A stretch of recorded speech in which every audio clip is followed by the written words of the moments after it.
This is the Bottom Shot Podcast. Pulvereri is up high. They come out of turn number 4. Stutter between the turns. The fans come to their feet. It is Ted Christopher still in command. Keith Rocco right there on his back bumper. Bringing Stafford Speedway's past and present together. They are side by side running for the finish line. It's a photo finish. Deep into turn number 3. He goes in deeper than most. Christopher is in trouble. It is Keith Rocco to slingshot to the bottom, and he'll take down the win. A Stafford Speedway production where we will hear from the personalities from the past and present that found success on the legendary half-mile oval. The scoreboard shows goose eggs as they wait. It's Pulvereri. He wins it by inches over Richie Evans in the Spring Sizzler. Unbelievable chain of events. Now, here are your hosts, Paula Root and Kyle Rickey. All right, the Bottom Shot continues on the road here in Keith Rocco's the Garage Mahal here. Welcome back to the Bottom Shot Podcast. This is our first repeat guest on the show.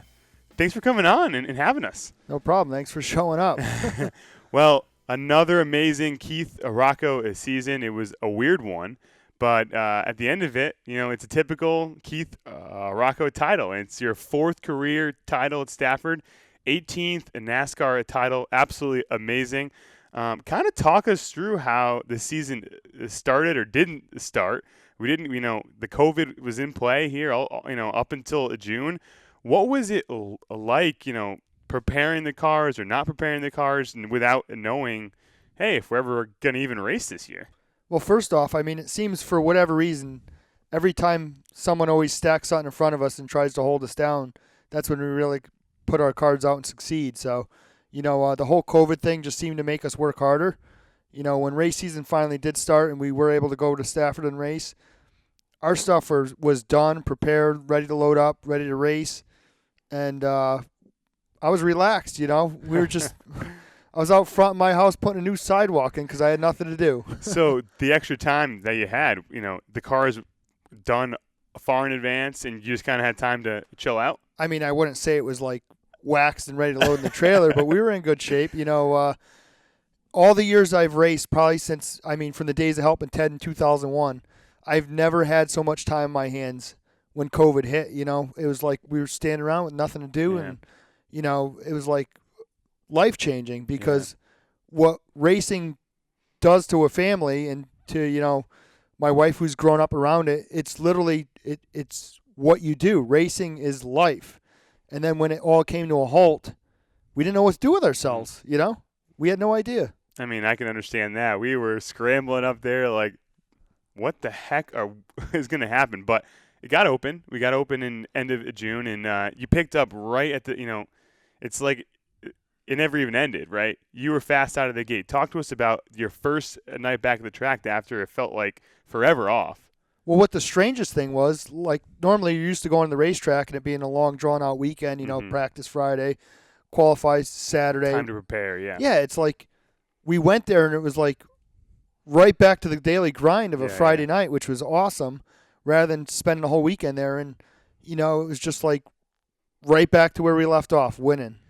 And so that long stretch, it was kind of strange of time off. Did the drivers out of the gate have some pent up aggression on the track? How was the racing in the at the beginning of the season, and to be honest, like the whole season, because it was a 18 event season crammed in to a short time frame. Did the drivers compete differently?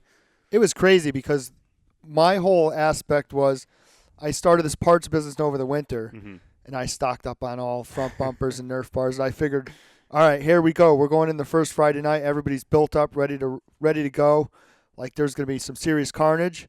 And it wasn't what I thought it was going to be. The racing was really good, and it stayed consistent. And, I felt like it was a really good season. And even like the first 4 or 5 weeks, I don't think there was a lot of wrecking. Yeah, there was definitely not a ton at the beginning. There was some action in the middle of the summer for sure.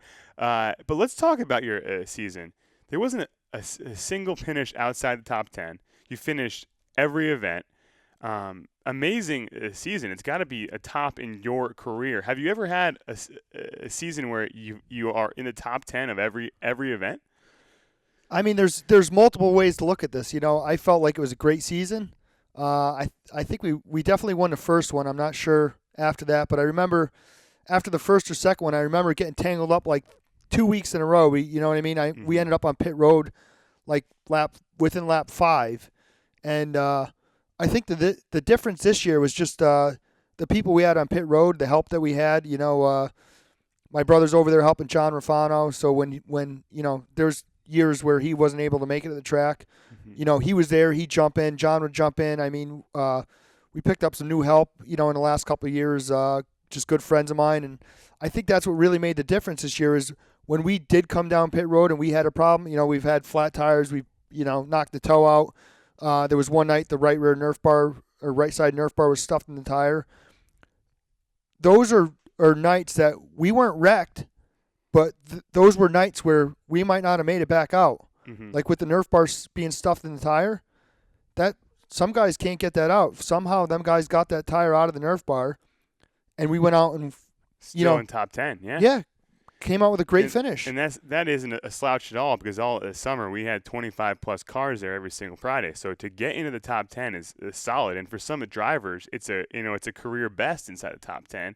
And you're coming in the pits with a flat tire, and you're limping the car around for a 7th place finish. It's unbelievable. Yeah, we were lucky this year. We had a lot of luck on our side, but at the end of the day, it comes all down to who's helping you. Yeah, and I think that's one thing when I take a look at your stats of all those top 10s, all the victories. Does a perfect that's the closest you can possibly get to a perfect season, in my opinion, at Stafford. Is that what it takes to win a title now? Just because it's so competitive, do you have to be perfect?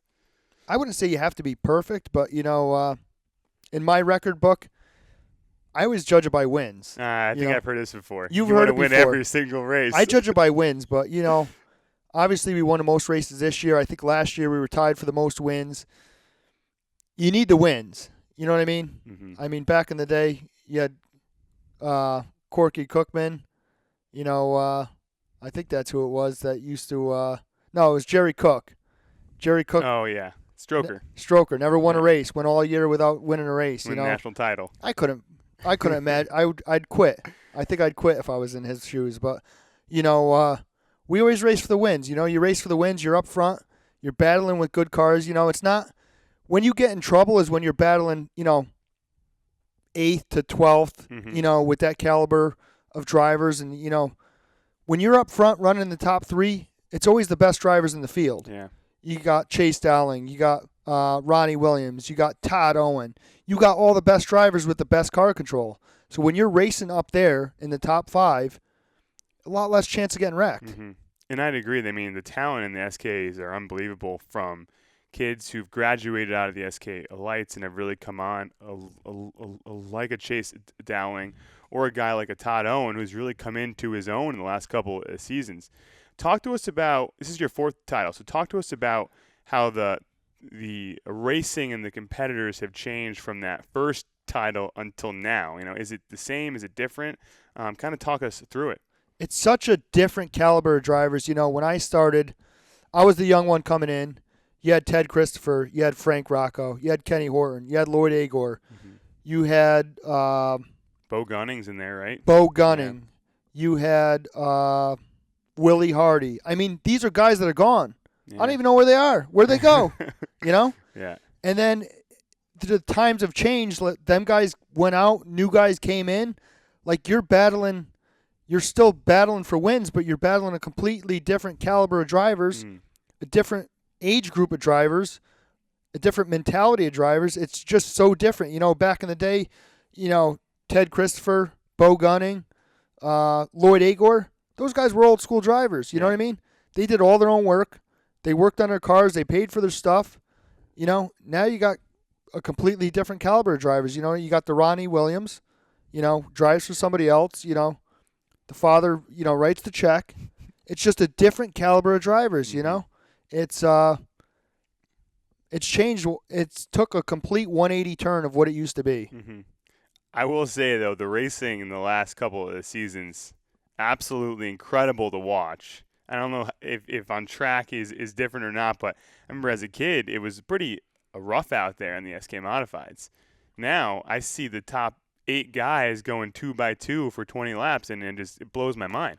The competition at Stafford, like I say it all the time, I will put it against any short track across the United States because there isn't another racetrack that has this type of racing. I mean, you don't know who's going to win. Mm-hmm. It could be lap 5. I could be leading.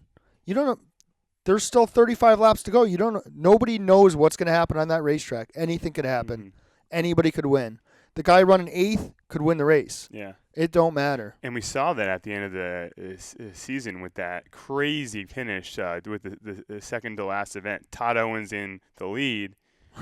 Cars coming out of gear or something, and next thing you know, we're going into the last corner, and here comes Mike Jr. for the win. I mean, that was 6 cars under a blanket. Unbelievable to watch. Yeah, it's absolutely crazy. You know, it's funny because in the beginning of the year, I think it was maybe the first or second Friday night, I punted Todd out of the way for the win. Yeah, forgot about that one, the fog night. And then we come back to almost the last Friday night, and I'm leading the race, and Todd punts me out of the way. So it goes everything. He claims it popped out of gear, right? I mean, that was payback if I ever saw it, right? But you know what? Me and him laugh about it, and that's the way racing should be these days. So there's still one coveted trophy that is not on the shelf. You know, there's a lot of them on the shelf here, but there's a big one that's not on the shelf, and that's the SK5K. I've seen you come so close to get that trophy, but there's been 6 of them now, and it still isn't on the wall. So, how does that feel to it's arguably the biggest SK race of the year. Does it kind of pick away at you a bit? I mean, it took Earnhardt a long time to win the Daytona 500, right? That's fair, yeah. At the end of the day, it's another race, but what are you going to do? The way the cards fall, the way things go, I mean, we've had so many seconds and third place finishes, it's not even funny, but at least we're in contention. I feel like every year we've been up front, we're in contention, and one of these years we're going to nail it down. Yeah, I think you've been on the podium for almost all of them, I think. And to continue on that with the victories, you passed the legendary Bugsy Stevens on the all-time Stafford victory list. You're at 74 career Stafford wins, almost all in an SK modified. What is that? That's amazing. You're third all-time, just behind Teddy, and Woody has 78. So you're only 4 behind him. You're bound to pass him next season. What does that mean, man? I mean, Stafford, if you go down the names, and it's incredible. It's awesome, but, back in the day, we used to win. I remember, I think I got the record at 10 races in one season. Yeah, you stunk the show up. And now we're like stuck at 6 every year. I'm like, what do we got to do to get more than 6? I mean, that's parity. That's good. It's just the competition's changed so much. It's hard. It's hard to win a race at Stafford. There's years, there was years I went out, we struggled for 2 or 3 years, and it was hard to win one race, So to win 6 is a really good season. And so in the shop here, there's cars everywhere. We'd love to, you're helping so many guys. You're teaching a lot of the younger guys with the setups, and you're just doing a lot with a lot of teams. Talk to me how that came about. You mentioned the parts business. And do you, does it take away from the driving? Are you, able to balance it effectively? I wouldn't say it takes away from the driving. On a weekly basis, everybody else's stuff comes first. Mm-hmm. There's been plenty of weeks where Friday morning comes around and I don't work at Pettit's on Friday, so I'll come out on Friday morning when it's nice and quiet, nobody's here. I'll go through my car, not bolt it, do what I got to do, scale it, set it up, load it up. But at the end of the day, in the business I'm in, I have to put everybody else's stuff ahead of mine. If I don't put their stuff ahead of mine, I'm never going to continue in business, Mm-hmm. So it's tough. There's weeks where I feel like I'm neglecting my own stuff and I should be working on it. But at the end of the day, you got to look at the future. I might not always be driving one of these cars. So if I want to build a business and make it successful, I got to put other people in front of me. Yeah, and it's definitely great to see. There's so many guys that struggle for a while, and they come over to your camp, and they get a lot of support, and they, they're encouraged to continue on in the sports. SKs are tough. We all know that. Yeah, but 4 titles, 18 total titles across all NASCAR tracks, the most all time. That 18. Is there a championship that is top of the board there? And it doesn't have to be at Stafford, but is there a number one? If I had to guess if there was a number one, I'd say I don't know. There's just there's 18. There's a lot to pick from, but I'd say the first one we won at Stafford was probably the most that stuck out because that year we raced Ted for the championship and we went down head to head. It was literally me and him every week. He was driving for himself in a 13. I was driving for the Poolins, and every week I think we both every week it was like I won or he won. I won or he won. And it was one of those years that we got along really good. Mm-hmm. So, this was before the turn this was turn before. one incident This was before. that we all love. But it was great racing. Like, no matter what, we raced each other good. We always laughed about it. Like, there was nights he'd jump in my picture. There was nights I'd jump in his picture. And we ran right till the fall final, head to head, and we never once all year had a problem. So that stuck out because it was Gene and Bridget's last year. Mm-hmm. They said they were done. So what better way to go out with a championship, racing the best in the business? It's your first one at Stafford. First one at Stafford. It's incredible. So no driver has ever been able to put together 3 consecutive titles. You stopped the 50 team from getting it done. They went back to back. They were trying to break the record. You stopped them. Now, is it possible that Keith Rocco could snap this? Could finally be the guy to put it all together and go back to back in the SKs at Stafford? Nobody could look into the future. I mean, Nobody can do it. That's fair. I don't think people understand how hard it is to win a race at Stafford. Never mind to go, 18 to 22 weeks of pure, just manpower and aggravation and, the emotions that go through racing for a title is crazy. So, like I said, nobody can predict the future. Well, amazing season. I imagine you have a bunch of people you like to thank for the support on this car. There's no banquet, so we'll give you a shot now to. Well, the first problem is I didn't get to write a speech, so I'm sure there's a lot of people disappointed about that because they're usually pretty good. But Hocon Industrial Gas, John and Maine Rafano, 811 Call Before You Dig, Arbitel Convenience Stores, Mike's Auto, D&G Paving. Who else we got here? Waddell Communications, Green Construction, Frigola Performance Systems, FK Rod Ends.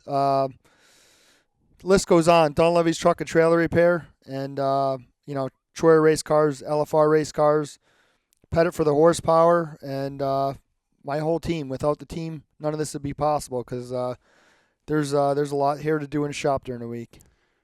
Well, we want to, from all of us to Stafford, congrats on the 4th title in the SK Stafford.